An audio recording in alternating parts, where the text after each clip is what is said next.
Okay, today I'm attempting to make corned beef and cabbage in my Ninja Foodi XL. I'm so excited. First, what I did was I took a whole cabbage and I cut it up, removing the core. I cut it into quarters and I threw it into the pot. Next, what I'm going to do is I'm going to remove the corned beef and rinse it in the water, removing some of the yucky stuff and the brine. But don't forget to remove your little packet and put it over here on something that's sanitary so it's not on the counter. Then add it to the pot with the cabbage. Then add 1 cup of water. Add your seasoning packet that usually comes with the corned beef. This recipe calls for balsamic vinegar, but I didn't have any, so I'm just going to use some apple cider vinegar, and you can mix that with a little bit of sugar, and you use a half tablespoon per full tablespoon of apple cider vinegar.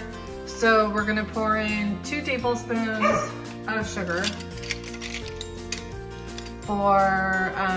and then 1/4 cup of the apple cider vinegar, and we're going to mix it together, and that will replace hopefully the balsamic vinegar. I'll let you know how it tastes. The 1/4 cup of the apple cider vinegar in a full cup because I'm going to dump the sugar in. Oops, spilled it. What a mess. I'm going to do a little less than 2 tablespoons just because I don't want it to be too sweet. Stir it together. Pour it on.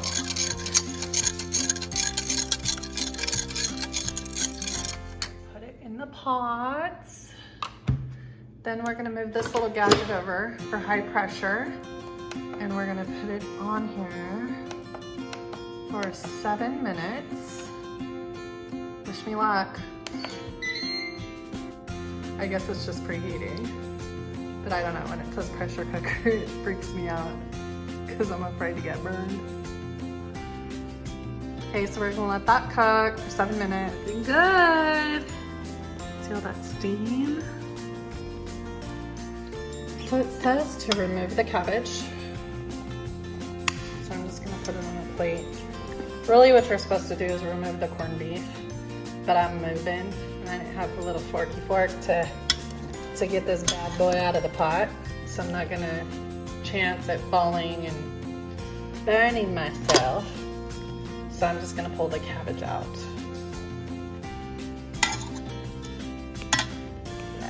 Somehow I'm gonna have to figure out, because I don't have the little fork, I'm gonna have to figure out how to put this rack in here and put the meat on top of the rack. Voila, it is on le rack. Then we're gonna close this bad boy, and we're gonna pressure cook it on high. Set that onto the high button. There it is. And we're gonna go. I think that should do it, and then I'll just set a timer for 45 minutes. That's how long you cook it on high. And then meanwhile, we're gonna go to the other counter, and we're gonna make some of the marinade that's gonna go on top while this is cooking. Repeat that last step. We're gonna go 1/4 cup of apple cider vinegar, and this is because I don't have balsamic vinegar, so we're gonna try to make a substitute for it. So we're gonna dump this somehow. 2 tablespoons of sugar into the apple cider vinegar. We're gonna stir it up like so. Tasty. I actually don't like balsamic vinegar or apple cider vinegar for that matter. What the recipe tells us, this is what we shall do. I said it was a marinade a few minutes ago, I think, but it's actually like a glaze. So we're going to pour 1/4 cup of brown sugar into the balsamic vinegar substitute, and we're going to stir that around. Oh, tasty. There you go. I wish I wasn't so forgetful, but the recipe calls for grape upon mustard.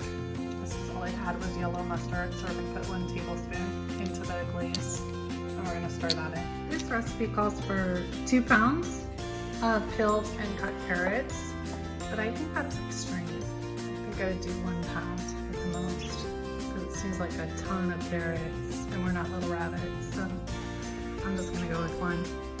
So you just peel them and chop them into thirds. 2 pounds of the little potatoes, the little white ones, cut into a quarter or 4 quarters.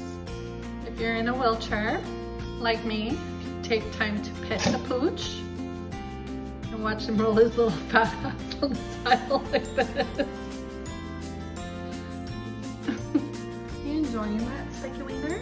Mine wasn't opening, so you have to move this over. And when you move that over, it releases the pressure. And I think it should open.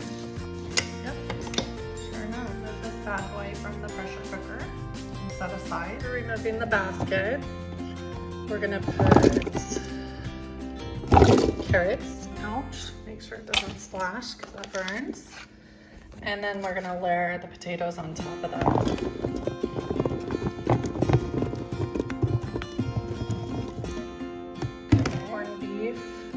Set the corned beef on top of that. Close your lid. Make sure you flip this guy back over.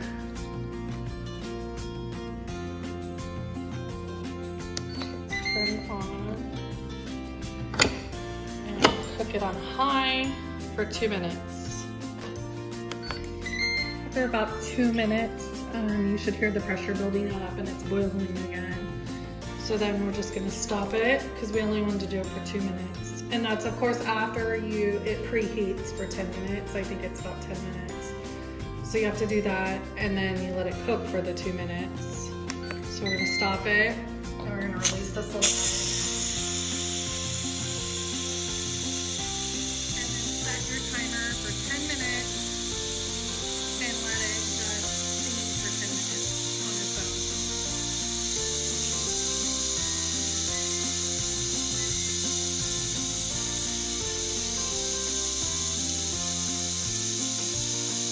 After you let it sit in the steamer, you lift the lid, you take your meat out, take your potatoes out, pour all the juices into a separate bowl. And I tasted the juices, by the way, they are amazing. I'm really excited about that. Next, you're gonna put your meat back in the bowl, and then you're gonna pack the cabbage around the sides. Oops. I guess air crisp and air fry is the same thing. So you're just gonna turn this little nozzle till it's on the air fry, and then you're gonna bump up this number to 400 degrees, and then you're gonna air fry it for 20 minutes. Before you put your potatoes and carrots back in and air fry it for the last 15 minutes, you're gonna take your corned beef and take it out and put it on a cutting board. Look at that. That is so yummy looking. So let's close the lid.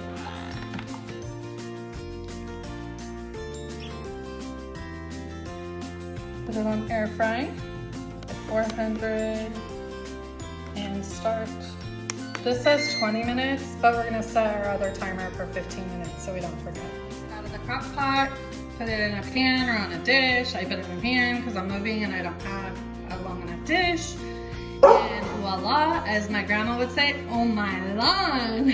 And corned beef and cabbage. Enjoy.